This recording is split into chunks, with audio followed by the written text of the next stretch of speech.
बिस्मिल्लाहिर्रहमानिर्रहीम, अस्सलाम वालेकुम। टारगेट 7 के साथ मैं हूँ एतजाज़ नक़ी और मेरे साथ मौजूद है सजाद तरीन साहब।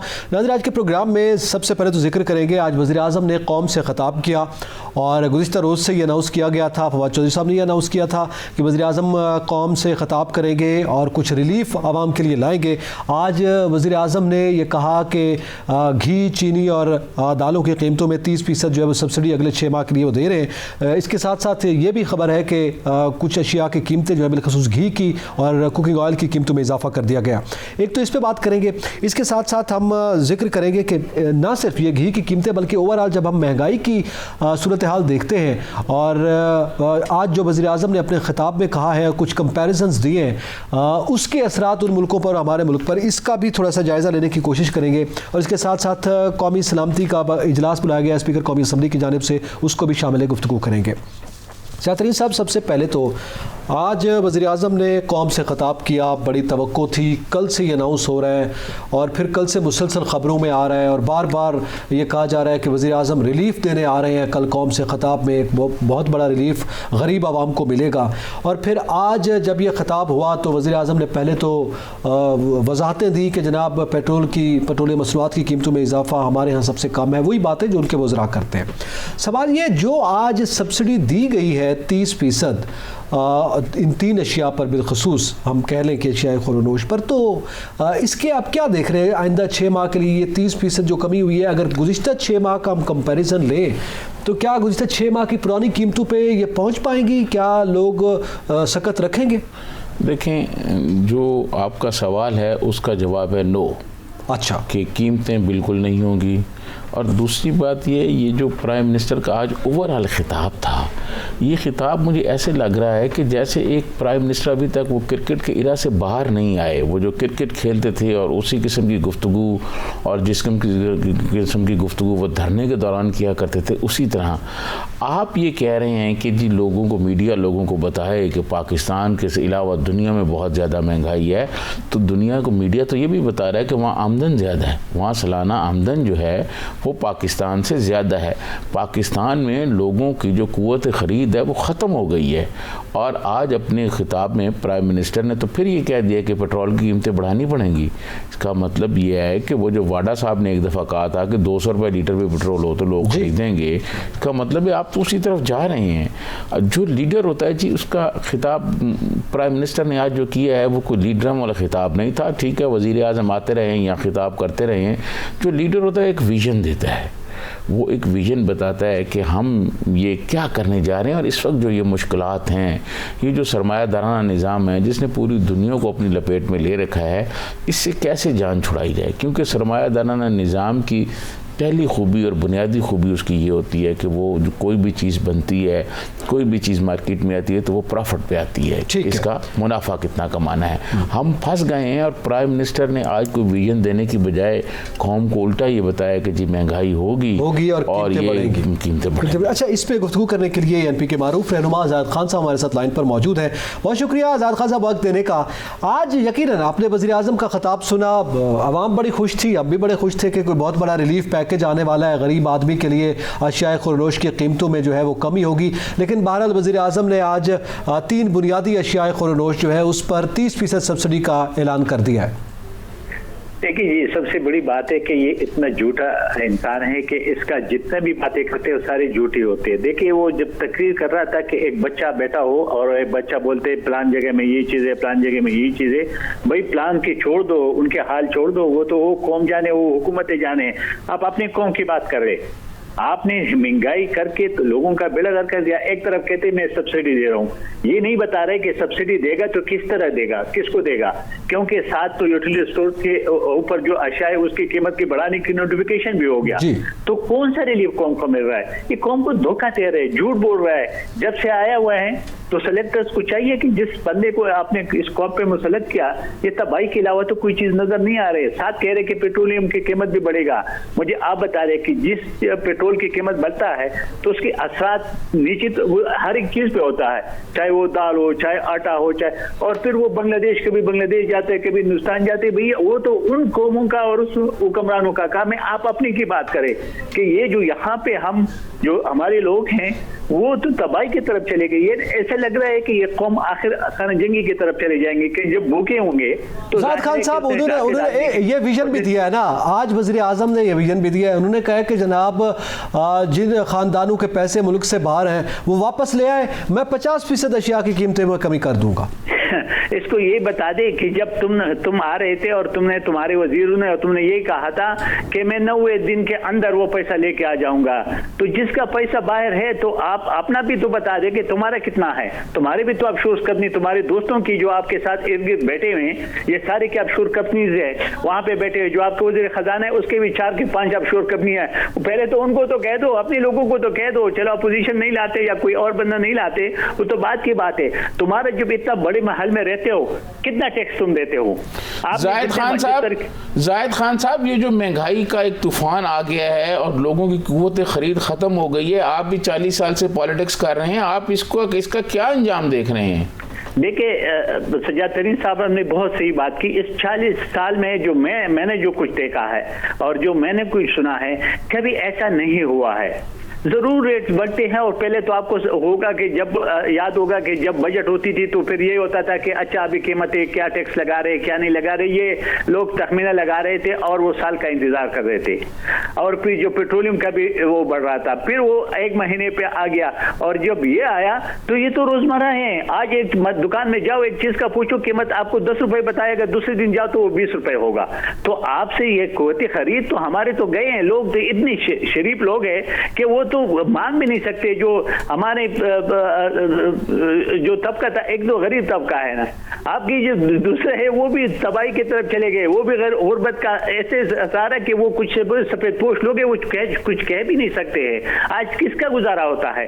जितने तनख्वाहदार लोग बैठे हुए हैं, चाहे आपके मीडिया में हैं, चाहे हुकूमत में हैं, चाहे कहीं भी है, तो उनका गुजारा इस चीज से होता है कि हर एक चीज की कीमत आसमान पे जा रही। नहीं, अभी आप देखिए उधर तो ये ऐलान कर रहे हैं कि मैं रिलीफ दे रहा हूं, उधर वो यूटिलिटी स्टोर पे जो हुकूमत के है, जिस पे सब्सिडी देती है, उसकी कीमतें बढ़ाती है। तो ये कौम को धोखा दे रहा है और ये समझ रहा है कि मैं जो कुछ कह रहा हूं शायद ये कौम सारा सुने।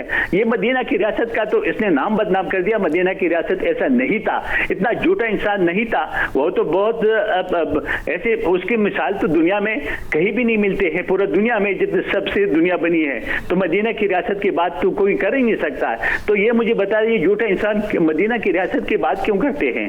खुदारा ये तो मेरे ख्याल में इतना बड़ा गुनाहगार होगा कि इसका सिवा तो कोई होगा ही नहीं। इस कौम के जो बददुआएं हैं, वो तो आप जाए बाजारों में ख्वातीन से पूछे, वो जितने बददुआएं देती हैं शायद कोई इससे और को न देते हो। लेकिन ये ऐसे ढीठ आदमी है कि इसके कोई चीजों की परवाह नहीं है, चाहे कुछ भी हो। आप देखते जाए ना, इस तरह बोल रहा था कि पता नहीं जो एक क्रिकेटर के उस मैदान से अभी नहीं निकला, अभी उस मीडिया को कहते कि तनकीद करे, तो मीडिया क्या करे कि जब एक चीज की कीमत बढ़ेगा तो क्या मीडिया आवाम की रहनुमाई नहीं करेगा? आवाम की आवाज़ नहीं उठाएगा तो कौन उठाएगा? सही। बहुत शुक्रिया जाहिद खान साहब, आपने वक्त दिया और हमसे गुफ्तगू की। नज़री साहब, यकीनी तौर पर जाहिद खान साहब ये बात कर रहे हैं और वज़ीर आज़म ने जो आज किया, ये उनके ख़िताब से पहले ये थोड़ा सा हम वाज़े कर दें अपने व्यूअर्स के लिए भी कि ये जो यूटिलिटी स्टोर पर घी और कुकिंग ऑयल की कीमतों में इजाफे का नोटिफिकेशन की बात की जा रही है, ये ख़िताब से पहले नोटिफिकेशन हो गया। यानी कुकिंग ऑयल में 65 रुपये फ़ी किलो इजाफा और घी में तकरीबन 53 रुपये फ़ी किलो इजाफे की बात की गई। और जब हमने उसको कैलकुलेट किया है सजाद तरीन साहब हमारी टीम ने, तो उसमें हमने ये देखा कि कम व बेश 25% जो है वो कीमत में हुआ है इजाफा घी और कुकिंग ऑयल की। और वज़ीर आज़म आकर ये ऐलान कर रहे हैं कि वो 30% सब्सिडी दे रहे हैं। तो पहले उसमें से तो वो 25% निकाल लें, फिर वो टैक्स वगैरह भी निकाल लें, चले टैक्स ना भी निकालें तो 5% इजाफा है। तो ये बड़ी अजीब व गरीब सूरत हाल है। प्रैक्टिकली कुछ और हो रहा है, वर्बली आप आकर अनाउंस कुछ और कर रहे हैं।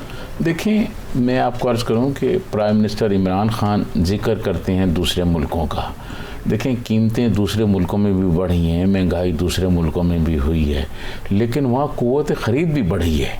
लोगों की जो आमदन है वो भी बढ़ी है, लोगों के मुआशी हालात भी बेहतर हुए हैं, लोगों को थोड़ा सा अपग्रेड भी किया गया है। हमारे मुल्क में ये पाकिस्तान जब से बना है 74 साल हो गए हैं, इस मुल्क में हमेशा 3 क्लासें रही हैं, एक अशराफिया रही है, एक मिडिल क्लास रही है, एक गरीब तबका रहा है। अब ये हमारा पिछले 3 साल में पाकिस्तान जो है वो 2 क्लास में तकसीम हो गया है। एक अमीर आदमी का पाकिस्तान है, एक गरीब आदमी का पाकिस्तान है, एक मज़दूर का है, एक इंडस्ट्रियलिस्ट का है जिसकी फैक्ट्री है उसका है। सही। तो पाकिस्तान में अब मिडिल क्लास ख़त्म हो गई है, और जिस मुआशरे में मिडिल क्लास ख़त्म हो जाती है वो कोई मुआशरे ज़्यादा अर्सा तक बरकरार नहीं रहते, उसमें टूट फूट के शिकार मुल्कों के कारोबार ज़िंदगी मिडिल क्लास चलाते हैं हमेशा। बिल्कुल सही। मुआशरा बिखर जाता है। बिल्कुल ठीक है। ये बिखरते समाज की निशानियाँ हैं जो हमारी तरफ आ रही हैं। तो मैं ये समझता हूँ कि प्राइम मिनिस्टर का आज जो खिताब है वो कोई इतना अच्छा नहीं था कि जिसे मैं कहूँ कि जी बहुत अच्छा था, बल्कि उसने गरीबों के दुखों में इजाफा किया है। इस पे आप कुव्वत खरीद की बात करें, वो जो उन्होंने मवाजना करने की कोशिश की है उसकी भी कुछ कैलकुलेशंस हमारे पास, वो भी हम शेयर करते हैं कि एक जानिब आप ये कह रहे हैं कि महंगाई इतनी हुई, तो दूसरी जानिब ये भी बताएं ना उनकी कुव्वत खरीद में कितना इजाफा हुआ है जिन ममालिक का आप जिक्र कर रहे हैं। इस पर बात करेंगे, ब्रेक के बाद हमारे साथ रहिएगा।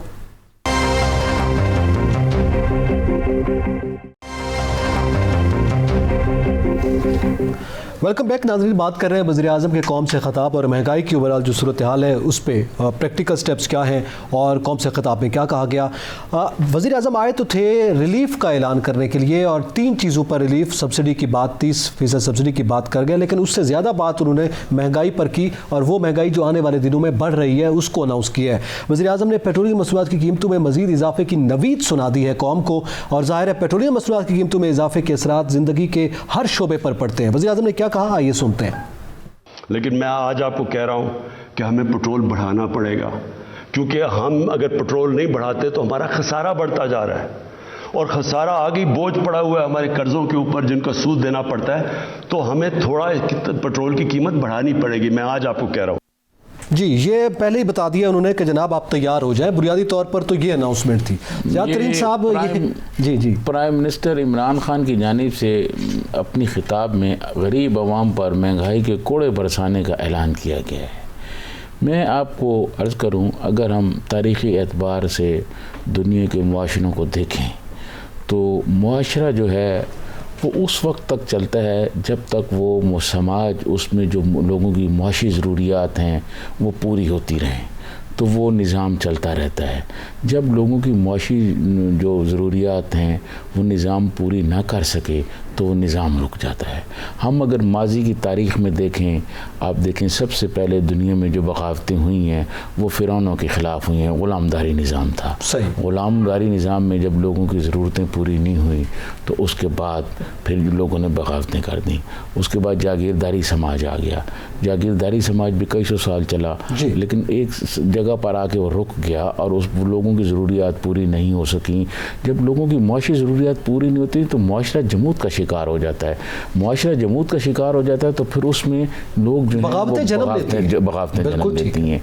फिर उसके बाद जागीरदारी निज़ाम के ख़िलाफ़ जो है वो बगावतें हुई और फिर सरमायादाराना निज़ाम आया। अब सरमायादाराना निज़ाम भी पिछले को 200-250 साल से चल रहा है, लेकिन अब सरमायादाराना निज़ाम जो है ये पूरी दुनिया में लोगों को अपनी जकड़ में ले रहा है। बहुत सारे मुल्क ऐसे हैं जो बहुत बेहतर निज़ाम में उसको बेहतर अंदाज में चला रहे हैं। बदकिस्मती ये है कि पाकिस्तान में जो निज़ाम है, जो मुआशी निज़ाम है, वो अब उसमें ये सक्कत ही नहीं रही कि वो इंसानी ज़रूरियात पूरी कर सके। तो देखिए दुनिया भर में इस निज़ाम को अब हमें बदलना होगा। मौजूदा जो ये निज़ाम है, जो ये IMF का निज़ाम है, इस निज़ाम से हमें निकलना होगा। इस पर हमें सर जोड़ने होंगे, बैठना होगा। और प्राइम मिनिस्टर जो हैं वो बजाय कौम को कुछ खुशखबरी सुनाने के कहते हैं जी कि ये भी महंगाई बढ़ेगी और पेट्रोल भी बढ़ेगा और इंडिया में भी ये होगा। अभी आप अदादो शुमार बता रहे थे, वो ज़रा बताएं बांग्लादेश और इंडिया के क्या। बांग्लादेश और इंडिया के वो मैंने पहले भी बताया कि इन्होंने अब जो अदादो शुमार भी हम सामने रख देते हैं कि वज़ीर आज़म ने आज खिताब में बार बार उनकी वज़रा ब्रिगेड भी कहती रही, आज वज़ीर आज़म ने भी ये कहा कि जनाब इंडिया के मुकाबले में हमारे यहाँ महंगाई कम है, बांग्लादेश के मुकाबले में हमारे यहाँ कम है। तो जनाब ये फिगर्स हैं, कुछ वर्ल्ड बैंक लेवल पे के भी बड़े रिस्पॉन्सिबल इदारों के फिगर्स हैं, उसमें कमी बेशी थोड़ी बहुत होगी, लेकिन इंडिया में जो पर कैपिटा इनकम है, यानी एक अफरादी कुव्वत ख़रीद है, एक आम आदमी की कुव्वत ख़रीद, वो बताई जा रही है 1947 राउंड अबाउट 1947 कमोबेश। बांग्लादेश में है $2227 कमोबेश, ठीक है, और पाकिस्तान में है 1500 समथिंग, ठीक है। अब 15 और 1947 और फिर बांग्लादेश की सबसे ज़्यादा। आप जिन मुल्कों की मिसाल दे रहे हैं महंगाई के हवाले से कि वहाँ महंगाई ज़्यादा है, वहाँ पे दूसरी जानिब भी तो नज़र करें ना, जो ख़रीद रहे हैं आम अफराद, उनकी कुव्वत ख़रीद भी आपकी निस्बत बहुत ज़्यादा है। अगर आपने कुव्वत ख़रीद उस लेवल पर है तो फिर आप ये मवाजना करें कि आपकी महंगाई का भी उनके साथ बनता है, तो ये तो आपका मवाजना ही सरासर गलत है टेक्निकली देखा जाए। प्राइम मिनिस्टर इमरान खान ने पिछले 3 साल के दौरान नए रोज़गार पैदा करने के मौक़े ही पैदा नहीं किए। उन्होंने बहुत बड़ी उन्होंने इल्ज़ामात लगाए आसफ़ अली ज़रदारी पर भी और मियाँ नवाज शरीफ साहब पर भी कि डाकू हैं, चोर हैं, फलाने हैं। उनके ज़माने में लोगों को रोज़गार तो मिलता था ना। पीपल्स पार्टी के ज़माने में आप लोगों से पूछें, किसी न किसी ख़ानदान को आप पूछें, उसके घर का कोई ना कोई बंदा सरकारी मुलाज़म हुआ होगा, कहीं ना कहीं नौकरी मिली हो, घर चल। मियाँ नवाज शरीफ आए, उन्होंने मोटरवेज़ बनाई, उन्होंने मेट्रो बनाई, उन्होंने मतलब बड़े बड़े प्रोजेक्ट शुरू किए और लोगों का एक मुआशी रोज़गार का कोई सिलसिला बनता रहा। पिछले 3 साल में इस हुकूमत ने सिवाय लोगों को मुख्तलिफ दफातर से निकालने के अलावा कोई काम किया। डॉक्टर हफीज़ पाशा हों, कैसर बंगाली हों, जो आज़ाद माइशत के माहिरीन हैं, उन सब से आप बात करें तो वो ये सारे फिगर बताते हैं कि कितने लोग बेरोज़गार हुए और कितने लोग वो हुए। डॉक्टर इशफाक हसन, पिछले दिनों मेरी उनसे बात हो रही थी, उन्होंने कहा आने वाले दिनों में देखेंगे आप आटा बहुत ज़्यादा महंगा होगा। आने वाले दिनों में आटा जो है वो गरीब आदमी की ज़रूरत है। देखें एलीट क्लास, सुपरा एलीट क्लास जो है वो तो बहुत कुछ खाने को उनको मिलता है। आज तो 2 दरखास्तें भी की हैं वज़ीर आज़म ने। आप ये बात कर रहे हैं सुपर एलीट क्लास की, यकीनी तौर पर यही प्रैक्टिकल सिचुएशन है। वज़ीर आज़म ने 2 दरखास्तें की हैं तरीन साहब। एक तो उन्होंने निजी शोबाजात के जो इदारे हैं, निजी इदारों के मालकान से उन्होंने दरख्वास्त की है कि वो दरख्वास्त कर रहे हैं वज़ीर आज़म कि आप अपने मुलाजमीन की तनख्वाहें बढ़ा दें, ठीक है। और दूसरी दरख्वास्त उन्होंने उन ख़ानदानों से की है जिनका पैसा बाहर है, उन्होंने कहा वो पैसा वापस ले आएँ तो मैं कीमतें जो है वो बढ़ा दूंगा। तो उन्होंने तो अपना, आप बार बार बात करते हैं विज़न की, तो उन्होंने तो अपना विज़न ये पेश कर दिया, दरख्वास्त की है। वैसे हमारा सवाल वज़ीर आज़म से ये बनता है कि वो जिन ख़ानदानों का पैसा तो आपने वापस लाना था, कौम ने तो आपको इलेक्ट किया, उनको तो 3 साल पहले कौम रिजेक्ट कर चुकी है। आप कौम से ख़िताब कर रहे हैं, आप कौम को बताएं कि आप पैसा लाए हैं कि नहीं, बल्कि आप कौम से ख़िताब में कह रहे हैं कि वो वापस ले आएँ। तो ये अजीब गरीब सूरत हाल। क्या आप ये कहना चाहते हैं कि कौम से खिताब के दौरान प्राइम मिनिस्टर इमरान खान फरियाद कर रहे थे उनसे कि जी आप पैसे ले आए वापस और आप ये कराएं? नहीं, खानदानों को तो मेरे ख्याल में उन्होंने जो 2 खानदानों के उन्होंने कहा कि जी आप अपने पैसे ले आए तो कीमतें कम हो जाएंगी। क्या हुकूमत में आप बैठे हुए हैं, सारे सरकारी इदारे आपके पास हैं, नैब आपके पास हैं, कुछ 3 दफ़ा आप नैब ऑर्डिनेंस में तरमीमें भी कर चुके हैं, वो आप कहाँ गए? वो आपके वादे कि इन चोरों को पकड़ूंगा और इनसे पैसे 1 पाई आज तक वापस नहीं आई, वो कहाँ गया फालूदे वाला और कहाँ गया वो गोलगप्पों वाला? और अरबों रुपए उनके अकाउंट्स में निकल आए और जाली अकाउंट से निकल आए और ये हो गया और वो हो गया। और कहाँ गया वो जनाब शहजाद अकबर साहब फरमाते थे टीटी सिंह है जी। नहीं, शहजाद अकबर साहब से तो अब सवाल बनता है, नैब के हवाले से बड़ी खबर है, गुज़िश्ता रोज से ये खबर सामने आ रही है और ये सवाल किया जा रहा है नैब से। वो कह रहे हैं तकरीबन कमोबेश 170 प्लस माइनस 170 बिलियन रुपीस जो है वो उन्होंने रिकवर कर लिए हैं। अच्छा, उन्होंने जो रिकवरी की है वो पैसे कहाँ गए? ना स्टेट बैंक के अकाउंट में है, ना उसको पता है, ना वो बता रहे हैं, ना नैब का कोई अलग से अकाउंट है, ना वो कोई ऐसा बता रहे हैं कि कहाँ गए। और खुद नैब के लोगों से भी पूछा जा रहा है, स्टेट बैंक से भी पूछा जा रहा है, उनको इल्म ही नहीं है वो पैसे किस अकाउंट में गए, FBR को नहीं पता। ये जो रिकवरी के फिगर्स नैब ने रखे हैं कि हमने ये रिकवरी की है, वो पैसे किधर गए वो भी नहीं पता। यानी जुल्म तो आप नैब तरमीमों की बात कर रहे हैं।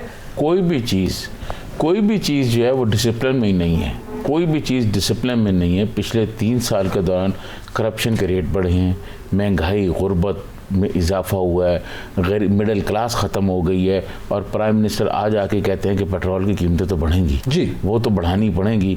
क्या प्राइम मिनिस्टर ये नहीं कह सकते थे आज के कि जनाब आज के बाद मैं अनाउंस करता हूँ कि कोई आदमी जो है वो 10 मरले के से ज़्यादा बड़े घर में नहीं रहेगा और मैं भी अपना जो है फार्म हाउस नीलाम कर रहा हूँ और वो पैसे सरकारी ख़जाने में, जो आप कर सकते हैं वो तो आप करें ना।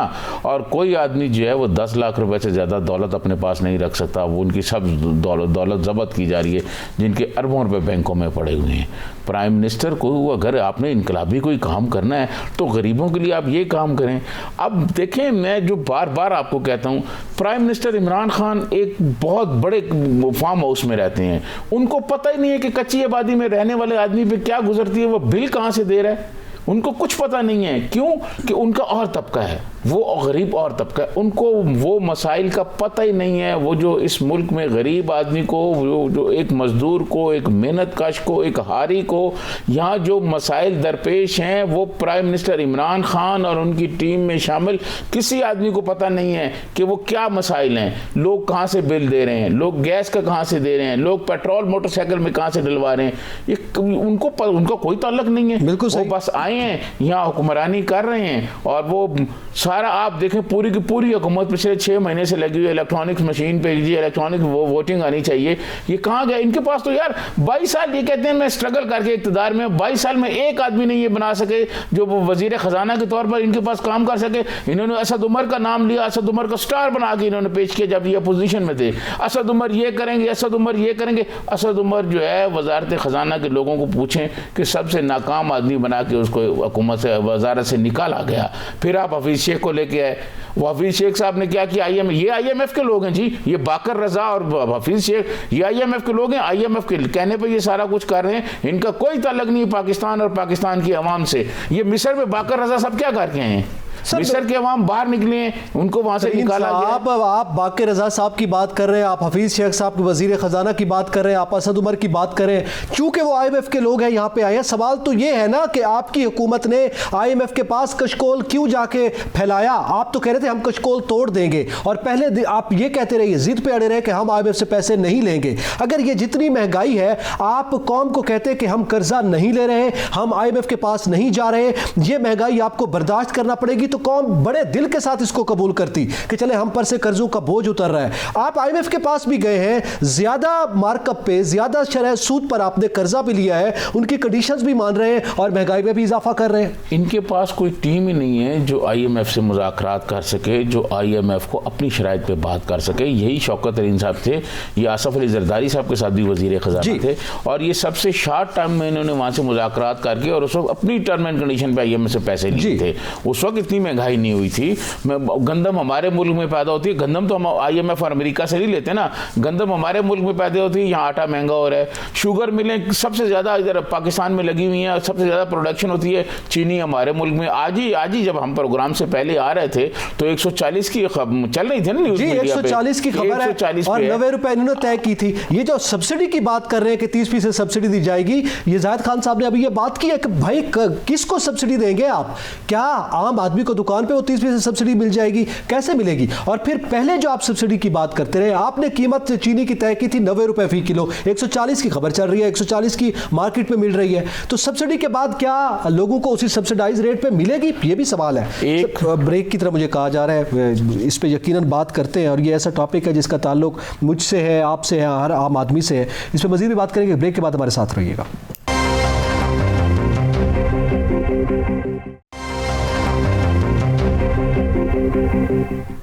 वेलकम बैक नाज़रीन। बात कर रहे हैं महंगाई की सूरत हाल पर, और वज़ीर आज़म का ख़िताब भी चूँकि इससे रिलेटेड था, तो दोनों चीज़ें साथ साथ चल रही हैं। अब सजाद अली साहब ये बात ब्रेक से पहले भी कर रहे थे और आप कुछ कहना चाह रहे थे इस हवाले से। प्राइम मिनिस्टर इमरान खान ने प्राइवेट सेक्टर में तो अपील की है कि तनख्वाहें बढ़ाएं, तो सरकारी मुलाजिम कहाँ जाएंगे? उनकी तनख्वाहें भी बढ़ानी चाहिए ना। बिल्कुल, पहले तो वो तो आपके अख्तियार में है, आप उनकी तनख्वाहें बढ़ाएं। आप महंगाई को कंट्रोल करने वाले जो इदारे हैं उनको मुतहर्रिक करें कि एक तो महंगाई हो रही है, दूसरी जो माफिया ने महंगाई की हुई है।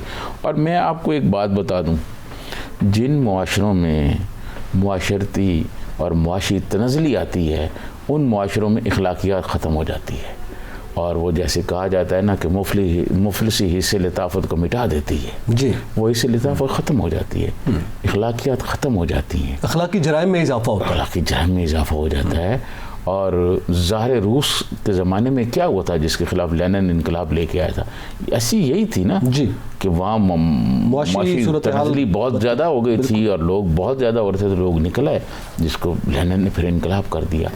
तो प्राइम मिनिस्टर इमरान खान जो है उनको सबसे पहले ये देखना चाहिए कि प्राइवेट, देखिए आप उन पर ऐसी एक पॉलिसी बनाएं कि जो प्राइवेट सेक्टर का मजदूर है, प्राइवेट सेक्टर का जो मेहनत कश है, प्राइवेट सेक्टर का जो हारी है, उसकी तनख्वाहें बढ़ाने के लिए आप कोई पॉलिसी बनाएं। एक दूसरा, जो सरकारी मुलाजमीन हैं, छोटे सरकारी मुलाजमीन की तो चीखें निकल गई हैं, पहले इतनी महंगाई है, उनके लिए आप क्या कर रहे हैं? उनकी आपने कोई तनख्वाहें बढ़ाई?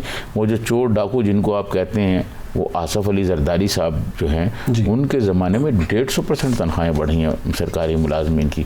उस वक्त भी माशी हालात ऐसे ही थे, वो भी IMF के पास गए थे, कम से कम लोगों को खाने पीने की चीज़ें तो मिलती थी, बिल्कुल सही, आटा तो मिलता था। गंदम तो पाकिस्तान में पैदा होती हैं।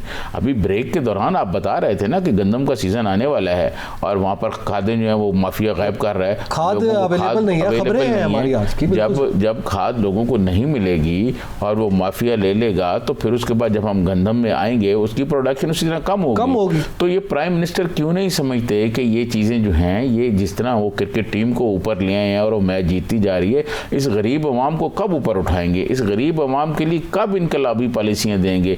इन गरीब अवाम के लिए कब मसाइल हल होंगे? वो 1 करोड़ नौकरियाँ, वो 50 लाख घर के जो ख्वाब दिखाए थे, रियासत मदीना का कोई आदमी ऐसे वादे कर सकता है कि आप रियासत मदीना के कहते हैं मॉडल पे हम हुकूमत बनाएंगे? रियासत मदीना में कोई तसव्वुर कर सकता है कि वहाँ का हुक्मरान ये कहे और जो कहे और उस पर पूरा ना उतरे? ऐसा मुमकिन है?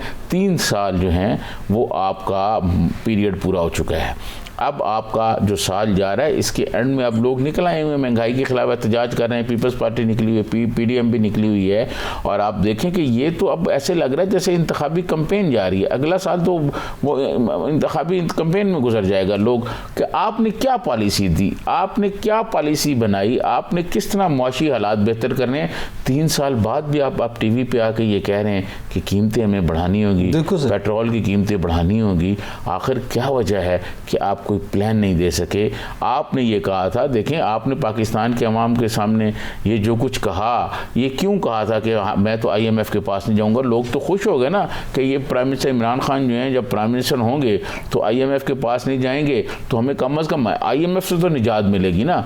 आप फिर IMF के पास गए और इन हालात में गए कि जनाब फिर सब कुछ मानना पड़ा, और अभी तो IMF के साथ जो डील है वो फाइनल ही नहीं हुई, वो सामने ही नहीं आई। शौकत तरीन साहब ने पिछले दिनों बताया कि अभी 2-4 रोज में चीजें सामने आ जाएंगी और फाइनल हो जाएंगी। जो कंडीशंस है उस पर मामला अभी कंडीशंस फाइनल नहीं हुई कि किस पे मामला तय हो रहे हैं, तो महंगाई का ये आलम हो गया है। और जब उसके बाद ये कंडीशन फाइनल हो जाएंगी तो उसके बाद क्या होगा? भाई गरीब आदमी जो है, जिसने 50 रुपए का मोटरसाइकिल में पेट्रोल डलवाना है, आप मुझे बताएं वो कहाँ से पैसे लाएगा? यहाँ महंगाई सिर्फ ये नहीं है कि खाने पीने की चीज़ों में महंगाई है, महंगाई अदवायात में महंगाई हो गई है, कोई चीज़ आप ख़रीदें महंगाई हो गई। देखें खाने पीने की चीज़ें ज़िंदगी बचाने के लिए, और अदवायात तो बहुत ज़रूरी है ना। अदवायात तो आप ख़रीदें, मैं ख़ुद यकीन करें, जो उन चोरों डाकुओं के ज़माने में 1000 रुपये की दवाई ख़रीदता था वो 10,000 रुपये की हो गई हैं। वो महीने की दवाइयाँ 10,000 की हो गई, जो उनके ज़माने में 1,000 की होती थी। आप ये बताएं कौन सा ऐसा शोबा है जहाँ महंगाई नहीं बढ़ी? कौन सा ऐसा शोबा है जो आपने कहा जी इसमें तो माशी तरक्की आ गई है ना? कम अज़ कम आप बताएं। टेक्सटाइल वाले रो रहे हैं, वो कोई ना कोई एहतजाज करते फिर रहे हैं। काश्तकार जो हैं आप देखें वो मुतमईन नहीं है, वो शोर करते फिर रहे हैं। मेहनत कश मजदूर जो है उसे तो कोई पूछने वाला नहीं है। नहीं, ज़राअत का तो वज़ीर आज़म ने आते ही आज कहा कि जनाब हमने बड़ी खुशहाली है किसानों के घरों में। आज आते ही उन्होंने पहली बात ही ये की है ना अपने खिताब में। नकी साहब ये खुशहाली तो हर तरफ ही बांट रहे हैं ना, ये वही खुशहाली बांट रहे हैं जो 136 दिन इन्होंने खिताब करके खुशहालियाँ बांटने के जो दावे किए थे वो खुशहालियाँ आप देख रहे हैं ना। आप मीडिया इंडस्ट्री में देखें, मीडिया इंडस्ट्री में कितने लोग बेरोज़गार हैं और बड़े बड़े नाम हैं जो बैठे हुए हैं घरों में। कोई ये नहीं है कि भाई कोई ऐसा चेहरा जिनको लोग नहीं जानते, 40 साल जिन्होंने इस फील्ड में लगाए हुए हैं वो घर में बैठे हुए। मीडिया का भी तो उन्होंने आज एडवाइस किया ना वज़ीर आज़म ने कि आप बैलेंस किया करें। अब मीडिया को वो ये मीडिया पे आ गए कि आप बैलेंस करें। आप मुझे बताएं जी, एक दफ़ा मैंने कई हुकूमती कई लोगों से ये पूछा कि आप मुझे बताएं कि मीडिया ये कैसे कहे, ये जब आप DG ISBR थे जनरल गफूर साहब, तो उन्होंने भी कहा था पॉजिटिव खबरें दें, तो मैंने उस वक्त भी ये कहा था कि पॉजिटिव खबरें का क्या, उनका मकसद क्या है, पॉजिटिव खबर कैसे दी जाए कि मार्केट में आटा अगर 50 रुपए से 100 रुपए हो गया है तो हम क्या कहेंगे जी ये पॉजिटिव खबर है जी कि आटा इतना हो गया है। अब पेट्रोल जो है वो 140 पे हो जाए या 150 पे हो जाए तो हम कहेंगे जी नहीं जी आप फिक्र ना करें, ये पेट्रोल जो है 140 पे हुआ है, ये अभी कम है जी, 140 पे कम है, अभी तो और होना है, आप फिक्र ना करें। किस तरह पॉजिटिव बात करें, किस तरह आप बात करें, तकाबली जायज़े आप पेश करें, आप किस तरह कर रहे हैं। देखें मैं आपको बताऊं, मीडिया हुकूमत की ज़बान बोले तब बैलेंस होगी खबर। लोगों को आप एक हद तक दबा सकते हैं, इससे ज़्यादा नहीं दबा सकते। अयूब खान को आप देख लें, अयूब खान चीनी महंगी हुई, फिर उसके बाद लोग बाहर निकले। जुल्फ़िकार अली भुट्टो पाकिस्तान के सबसे पॉपुलर वज़ीर आज़म और ताकतवर वज़ीर आज़म थे जुल्फ़िकार अली भुट्टो। जुल्फ़िकार अली भुट्टो के महंगाई के नाम पर शुरू हुई ना तारीख, और इलेक्शन में धांधली और उसके बाद निज़ाम मुस्तफ़ा, और इस मुल्क में तो अवाम के साथ जो है अपोजिशन ने भी मजाक किया है। भुट्टो के ख़िलाफ़ निज़ाम मुस्तफ़ा शुरू हुई और जैसे भुट्टो की हुकूमत ख़त्म हुई वो सारे निज़ाम मुस्तफ़ा लाने वाले जो हैं वो ज़िया-उल हक़ की शूरा में चले गए और उसके इक़्तिदार का हिस्सा बन गए। यहाँ की अवाम क्या करे और कहाँ जाए। अच्छा, इसके साथ जाते जाते ये खबर है कि 8 नवंबर को इजलास तलब किया गया स्पीकर कौमी असम्बली की जानिब से कौमी सलामती की पार्लिमानी कमेटी का। इस वक्त जब हम कौमी सलामती की सूरत हाल का जिक्र करते हैं और ज़ाहिर है ये इजलास खुसूसी तौर पर बुलाया गया है, तो क्या देख रहे हैं आप मौजूदा हालात के तनाजुर में? हमने गुज़िश्ता कुछ दिनों में, बल्कि अभी भी हम वज़ीराबाद और जेला में भी सूरत हाल देख रहे हैं कि कलअदम तंजीम के वहाँ अभी तक कारकुनान भी मौजूद हैं। देखें मैं आपको अर्ज़ करूँ कि ये इजलास पहले भी होते रहे हैं, ये स्पीकर बुलाते रहे हैं इन इजलासों को और अपोजिशन भी जाती रही है, इसमें हमारी असगरी क़यादत के लोग भी आते रहे हैं, लेकिन जिस इजलास में प्राइम मिनिस्टर ना आए, और प्राइम मिनिस्टर किसी इजलास में नहीं आए जिसमें अपोजिशन गई है, और अपोजिशन वालों ने पूछा है, मतलब बिलावल भुट्टो ज़रदारी ने खुद एक दफ़ा जनरल कमर जावेद बाजवा से पूछा कि चीफ प्राइम मिनिस्टर तो नहीं आए, तो उन्होंने कहा जी हम तो नहीं बुला सकते ना, प्राइम मिनिस्टर तो आना है कि नहीं आना। अब आप मुझे बताएं जिस इजलास में प्राइम मिनिस्टर ना आए उस इजलास में क्या उसकी अहमियत होगी और क्या कौमी सलामती की ये बात होगी। मैं समझता हूँ ये ऐसे गपशप ही होगी, अपोजिशन आएगी, उसमें हमारी असगरी क़यादत जो है वो एक ब्रीफिंग उनको दे देगी, वो तो अपने हवाले से देंगे ना ब्रीफिंग, फैसले तो प्राइम मिनिस्टर इमरान खान ने करने हैं ना। जब वो नहीं होंगे तो फैसले क्या होंगे, तो उससे आप अंदाज़ा लगा लें कि उस कौमी सलामती के इजलास की क्या अहमियत। नशिस्तन गुफ्तन बर्खास्तन वाली बात हो जाएगी। चूँकि प्रोग्राम का वक्त ख़त्म हो गया, इसी के साथ ही आज चूँकि वज़ीर-ए-आज़म ने महंगाई की बात की, आम आदमी अभी तक वज़ीर-ए-आज़म साहब से ये पूछ रहा है कि जनाब एक तो हमें ये बता दें कि आप तो ये कह रहे हैं कि वो ख़ानदान लूटा हुआ पैसा वापस लाएं जिनका बाहर पड़ा है, तो तब वो महंगाई में कमी कर देंगे। जो लूटा हुआ पैसा नैब वापस लाया है वो कहाँ गया है? अब तो ये बड़ा सवालिया निशान है। कम से कम उसके तो असरात आम आदमी को मिलने चाहिए, अभी तो वो पैसा नहीं मिल रहा कि वो कहाँ गया है। इसके अलावा भी बहुत से सवालात हैं जो आइंदा दिनों में हम जिक्र करते रहेंगे, लेकिन आज का ये बड़ा सवाल है क्योंकि वज़ीर-ए-आज़म ने खुद इसका जिक्र किया है। एतजाज़ नकीर सजाद तरीन को इजाज़त दीजिए, अल्लाह हाफ़िज़।